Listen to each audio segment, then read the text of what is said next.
Here's how to fix screenshot not working in Windows. First, open the Start menu and go to Settings. From the left-hand menu, click on Apps, then select Installed Apps. Use the search box to find Snipping Tool. Click on the three dots next to it and select Advanced Options. Scroll down to the option that says Let this app run in the background and change it to Always. Then scroll down to the Reset section and click Repair.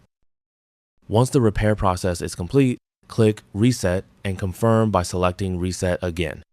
After that, click Accessibility from the left-hand menu and select Keyboard from these options. After that, select Keyboard Device. Scroll down and make sure the option Use the print screen key to open screen capture is turned on. Once you've applied these settings, try taking a screenshot again. You can also test the Snipping Tool manually. Open the Start menu, search for Snipping Tool, and open it.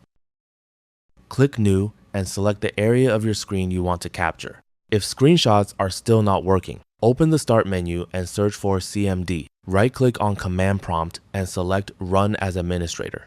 In the Command Prompt window, type sfc/scan now and press Enter. Wait while Windows scans and repairs any corrupted system files. Once the scan reaches 100%, close the window and try taking a screenshot again. If the issue continues, open the Start menu and search for Device Manager. Expand the Keyboard section to see your connected keyboard devices. Right-click on each keyboard device, select Update Driver, and choose Search automatically for drivers. If you have multiple keyboards listed, repeat the same process for each device.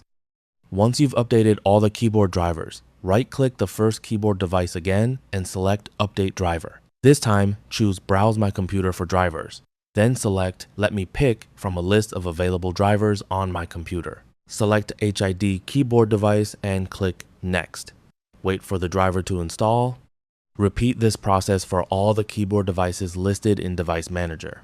Finally, restart your computer and try taking a screenshot again. This should help resolve the screenshot issue. And that's it. That's all for this video. Thanks.